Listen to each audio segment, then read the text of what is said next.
Good afternoon and welcome to the first Southampton Business School Placement Podcast. My name is Brad Cooper. I am a placement officer here at the SBS business team.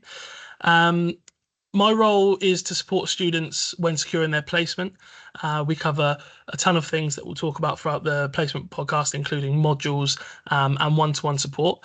And then in the rest of the team, we also have Rochelle Clark, who's the team leader, and Hassan Tariq, who has the same job as me. The idea behind the podcast is to bring some lived experience and insights from alumni and current students who have gone through the placement programme and use this as a tool for students in the first and second year to help inform their placement search and take away some top tips to hopefully secure your placement. Today, I'm joined by Christina Tolley. She's a recent SBS graduate from the class of 2024. Christina graduated with a first class honours in business management with placement. She also won the placement award for her cohort of students. She completed her placement at Vertex Pharmaceuticals working in HR and has recently secured a graduate role at JP Morgan, also working in HR. So hopefully we're in very capable hands today. My first question, Christina, is how are you? I'm good, thank you. How are you? Fantastic. Very well, thank you. Very well indeed. And thank you for joining us today. Like I've kind of mentioned, it's just a really nice, informative way for students to kind of understand a bit about the placement process through lived experience. So I suppose if we dive right into it, when you first came to university, did you apply for the business management course with placement, or did you kind of add it when you got here? So, funny story, I accidentally applied for it without the placement year, but I always knew that I wanted to do a placement. So like before I even started, I sent an email in like September before I joined and changed it to a placement year program. Nice. Happy days. And was it always Southampton that you wanted to go to, or were there a few contenders, and almost like what swung it for you to come here instead of anywhere else? Yes. So my sister actually went to Southampton. So I'd been to Southampton before. I'd seen the area, and she knew a few people who did business, and so she knew it was like a good program, and so that was my main reason against like all of the other like universities. And also Southampton's relatively close to my house. Yeah, nice. Like it wasn't too far away, so I was like, this is yeah, it's almost like if anything goes wrong, you're not too far from home, so exactly. Mum and Dad can help. No, absolutely. That was definitely a consideration when I chose my uni as well. Yeah. Cool. So obviously you came to Southampton accidentally without the placement, and then you joined the placement course. In the first year, we deliver a module called Manage 1016, Realising Success, and it's all for the students to kind of analyse what skills you already have, what skills you need to get, and how are you going to get there, so that when you come to the second year, you're kind of ready to apply for placement roles. So I suppose briefly, before you came to uni, any work experience or anything that you'd done previously? So I worked in like a garden centre, and I did that part-time from when I was 16, but nothing business related. Yeah, perfect. And I think that's a really important point, and I'll touch on it a bit later as well, but when you come to apply for roles, I think it's really important to make it clear that employers aren't expecting, especially at placement level, tons of experience. Yeah. It's a development role, right? So using those skills that you might have from literally something working in a garden centre is completely irrelevant really to HR. But then the whole point of 1016 is analysing the cross-transferable skills. So when you went through that, when you went through 1016, Realising Success, was there anything that stood out from your skills that you could transfer into a HR role that you were kind of looking for? Definitely. So I remember speaking with Rochelle, who's amazing, and she helped me when I was doing my CV. So I remember drafting a CV and cover letter, which was then looked at, marked in some way, but it didn't count towards your degree or anything. And I remember I like having a meeting with Rochelle as well, and she was telling me like, what did you do at the garden centre that you think could somewhat link to HR?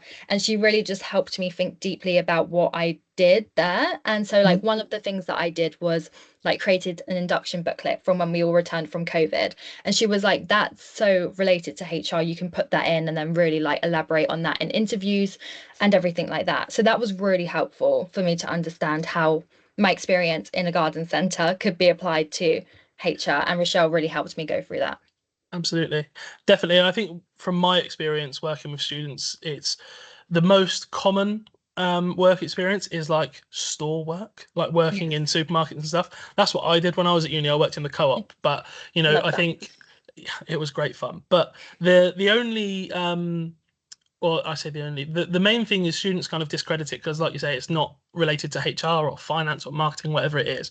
But things like when I was working in the co-op, like communication skills, timekeeping, problem solving, are all things that are massively relevant to industry, especially in business. And if we use a role like HR at the Garden Centre, I'm sure you were interacting with loads of different customers and different stakeholders. But also when you go into a HR setting, you have to be flexible to work with every part of the business, like every different department, senior management, junior management, new starters, literally everything. So if you can't communicate very well, then you might be struggling a little bit. So then using that experience that you have in a completely different setting, the kind of fundamental skill is still there.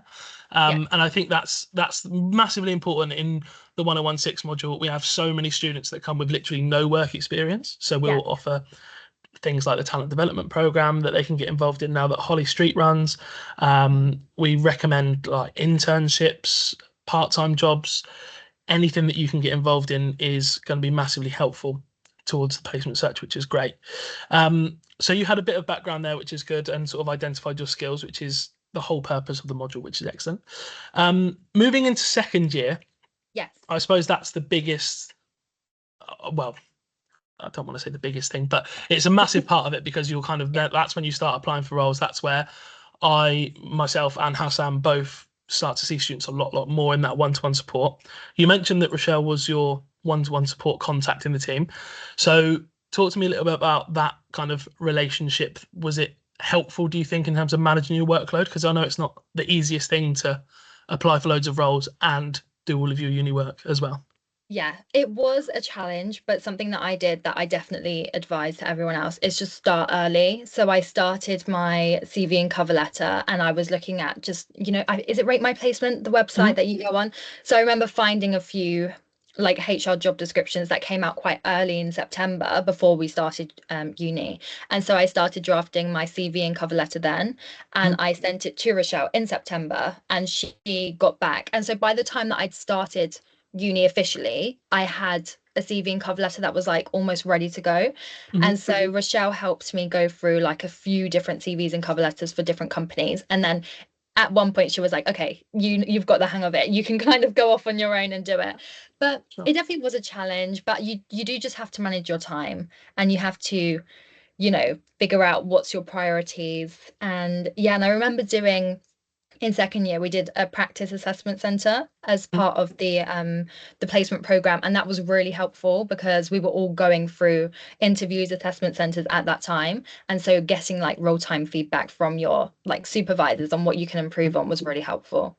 Definitely. And I think that's a really good point because what we tried to do with the second year module is build it almost around the process. So we start very much of like applications, CVs, cover letters, because as time consuming at times they can be, it's so important because if you haven't got a CV and cover letter that's competitive and kind of up to standard, then you're never going to get a foot in the door to portray your personality and your skills to these people. So we kind of start at that point, and then, like you mentioned, as the year goes on, we'll do sort of mock interviews, assessment centres, final interviews, presentations, and all that kind of fun stuff.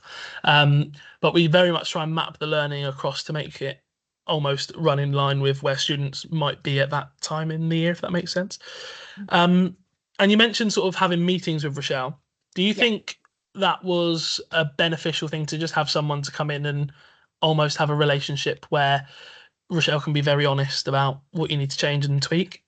Definitely. And I remember like Rochelle would answer straight away. So like if I had an interview, because sometimes they schedule them short notice. And I remember when I was like in the early stages, so like in November time when I was getting just a few interviews coming through, I remember like emailing her really quickly, like quite informally, just saying, I have an interview, can we have a meeting? And she would schedule it for the next day. Like it was so quick, and I really valued that because then I was able to get, like you said, just like honest feedback before the interview. And I feel like that's what you need when you're applying for placement placements, you need someone to be honest and tell you like what you need to improve on. And it's important for the placement students to actually take that on board, because a lot of the time, like, it's easy to ignore it and be like, oh, I don't want to improve, I'll just do what I want to do, but then you won't get one. So you have to really take that advice, and it was really helpful. Absolutely. And I think that's something that we try and do. So, like, we hold it in such high regard, I think, with almost being able to hold the students accountable a little bit, because that's going to only prepare them for the workplace. If you're allocated a task, then you need to do it and crack on.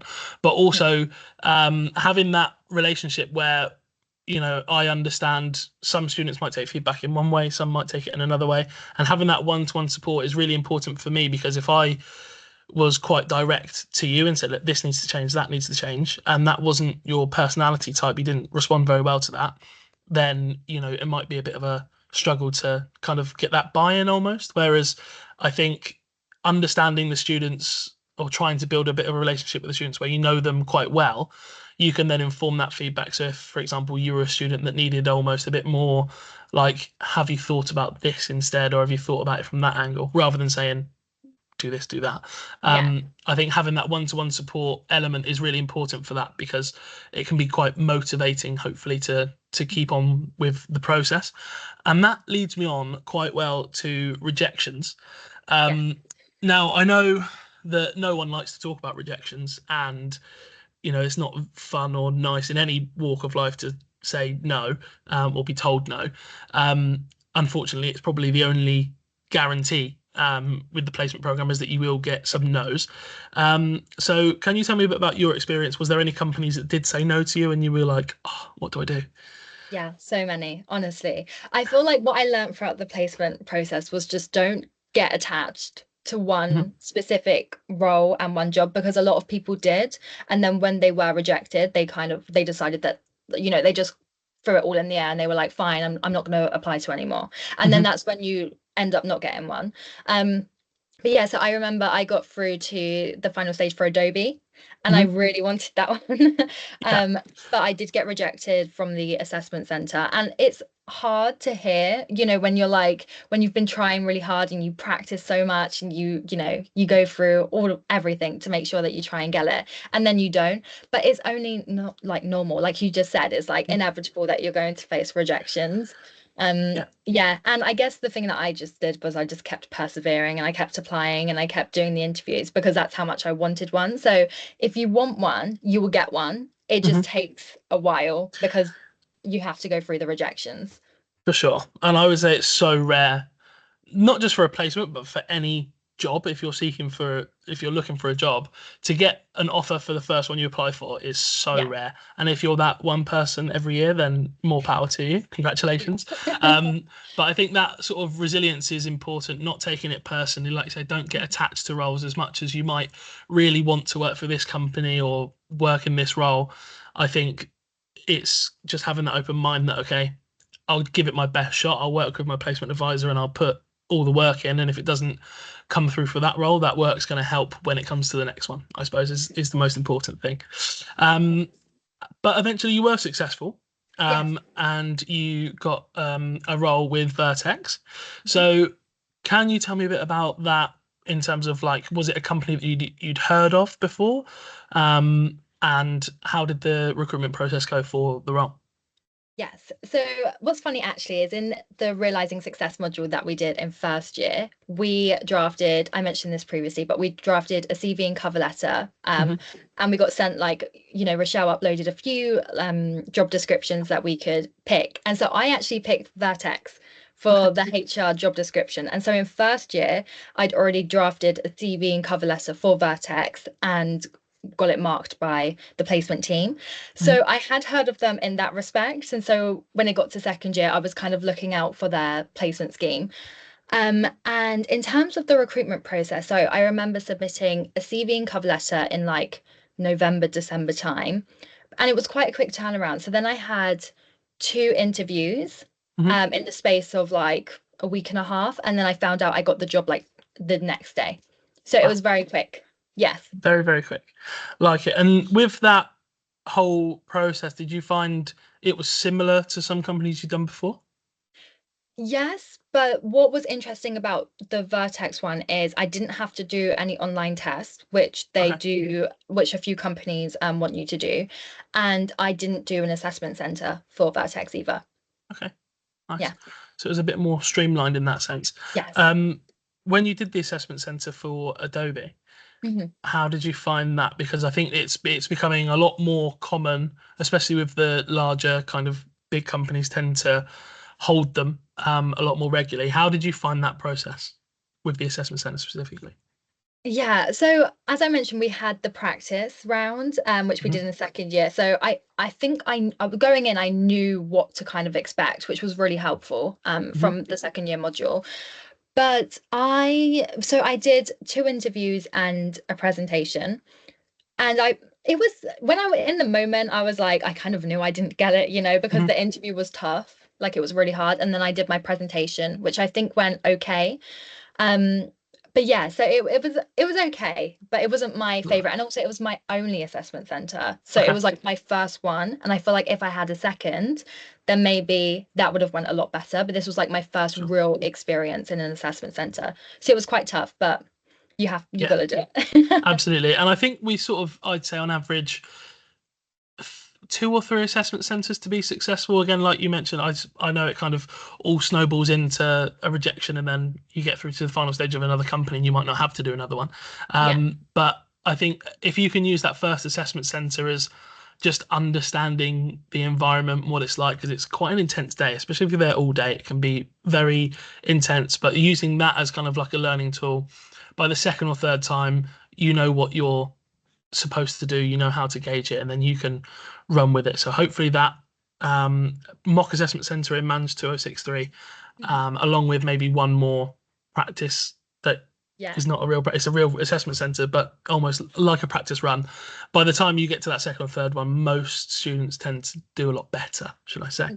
Mhm. But like I said, with Vertex, you didn't have to do one, which is always really, really helpful. Yeah. So you've been given the role. Give me like an overview of your role at Vertex, because again, HR can be quite broad. Yes. So did you manage to cover all areas, or was it sort of focused on one specific part of HR? Yeah, so it was focused on one specific part of HR, which was talent management. And so it's all about like career growth and development. So, like providing employees with resources and tools to help them grow their career. Hmm. And so, a few things that I worked on was I managed our global mentoring program, which was really helpful because I ended up writing my dissertation on that. So, it Nice. was a nice link, and I could interview people who worked at Vertex. And so, again, another reason to do a placement is Absolutely. because it really helps in your final year. Um, and then I worked on quite a lot of global projects, which I really liked. So I worked quite closely with colleagues in America, which was great experience and great exposure to how they work.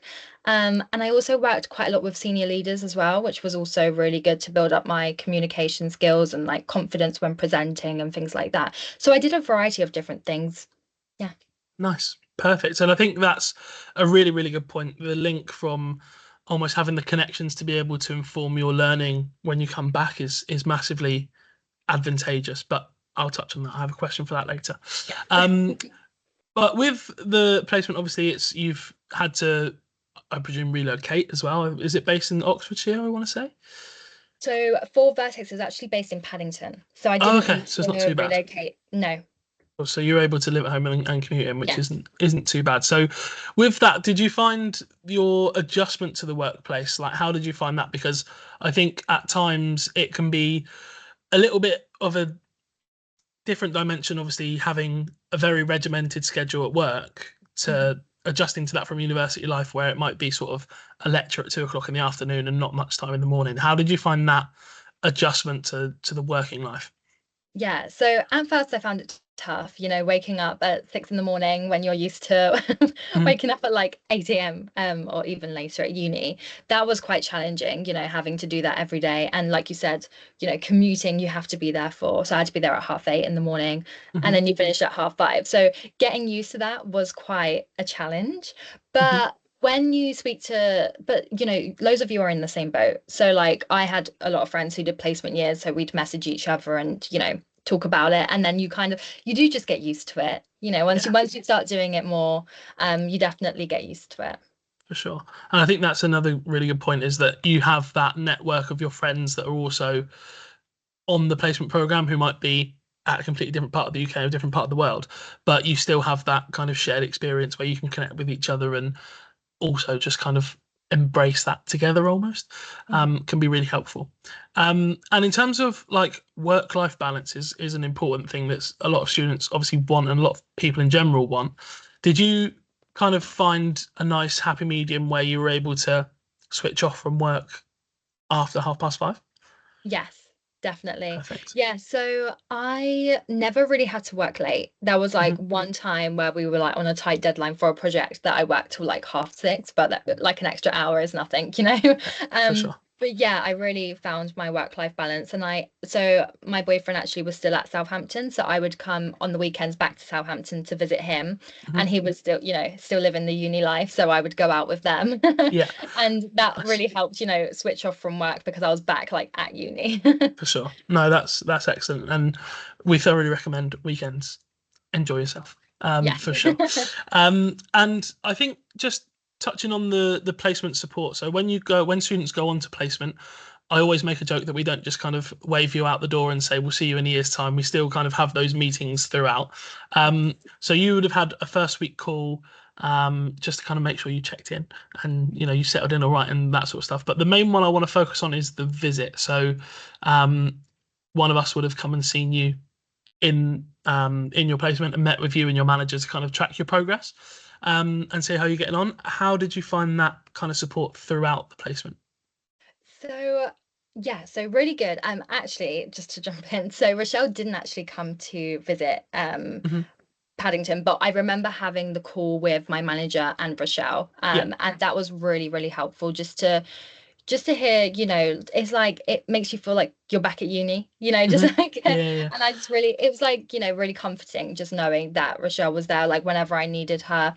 And I think that was what I really valued, is that whenever I still had questions, about uni, because we had the event, I think it was like January of my placement year, where we all went back to Mhm. Southampton, all the placement students, and we Yeah, were speaking about like our dissertation and, going into our final year. And so that was really nice because it's like that reminder, that you're for like, sure. you're not done with uni, like you're still at uni, and then there's that support if you need it. So I Hmm. did really, really value that throughout the year. For sure. And that's a event we hold every year called the Placement Conference. Yeah, January, February sort of time, Yeah. um, where we talk about the placement assignment and dissertation ideas and kind of getting involved and trying to integrate you back, like you mentioned. Sort of, you're still technically a student, so it's all about making sure that you're ready to kind of come back. Now, I'll touch quickly on the assignment. You obviously did quite well because you won the placement award with that. But how did you find that assignment sort of? Well, to give an overview of the assignment, it's a reflective report. So you would reflect on, the organization you're working for, their values, your values, but also then within your personal development, your role, what you've been involved in, and maybe how you were when you started in July or August as to where you are now in May, and looking at the development. Was that something that you kind of enjoyed doing?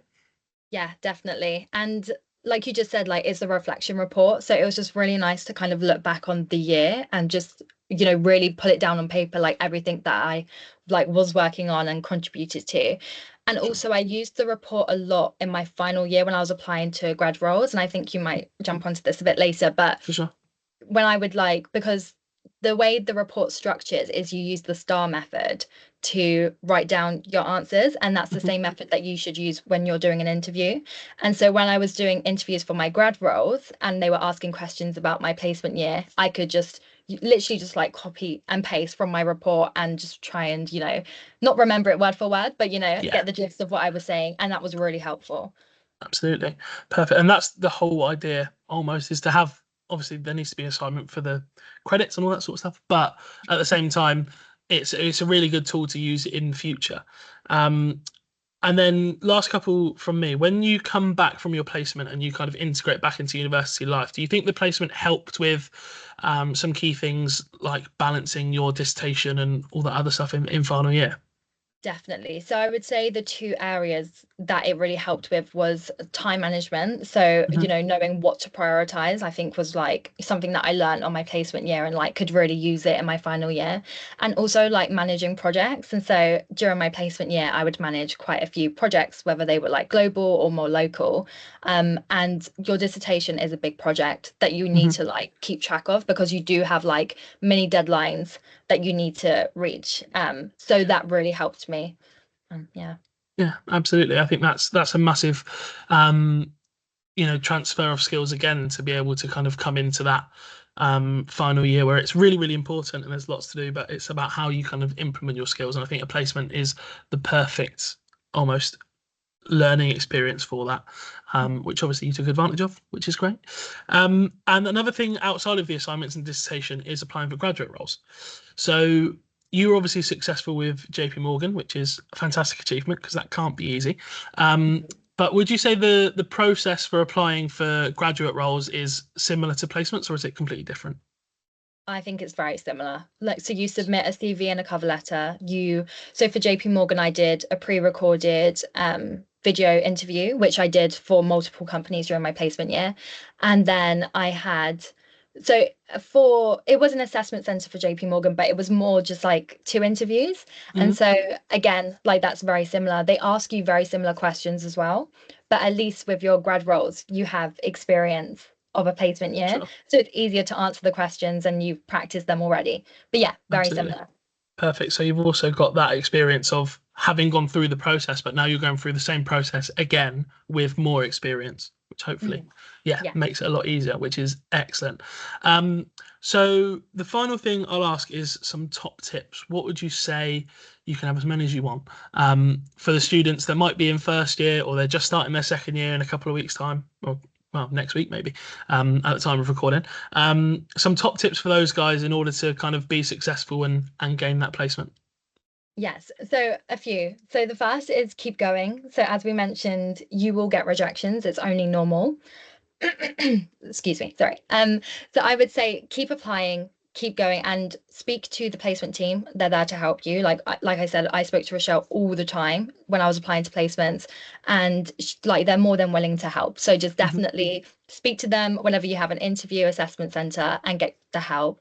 And then also don't compare yourself to other people. So like there will be people who get placements before you, but it doesn't mean that you're not going to get one. I think Sure. that's something that I did a lot was I would see people getting placements earlier than me and then I would start to panic. Hmm. But just don't compare yourself to other people. And yeah, and then just use the resources, use the modules. Like I said, like I literally drafted a CV and cover letter in first year for Vertex. And so I just used that and that helped me so much. For sure. So those are my main ones. Excellent. And I think to chime in on the second point, actually, when there'll always be students that are kind of successful earlier in the year, and then you'll kind of that maybe reverberates around a bit like Chinese whispers, like most things at uni, right? And it's Yeah, sort of like, oh, everyone's getting a placement, when in reality, I think it's so dependent, it's so individual to kind of where you are. You might apply for one company in October who have like two interviews and that's it, and they give an offer out by the end of the month. And then you might have other companies, not to name any, that have really long processes and it takes a yeah, while. I think you're on your own path, and as long as you're persisting and giving yourself the best opportunity, then don't worry about anyone else. But I think that's exactly. going to be really, really helpful. So I really appreciate your time. I know you must be very, very busy. So thank you ever so much for joining me. I think the students will find that really, really advantageous and a good tool for them to use. I hope you don't mind, but Christina's on LinkedIn, so you can connect with her on there. And if anyone has any questions, I'm sure you'd be happy to ask or lend some advice in that front. But thank you ever so much for joining us. We'll have another episode at some point, hopefully in the next sort of couple of weeks. And yeah, thank you very much for your time. Thank you.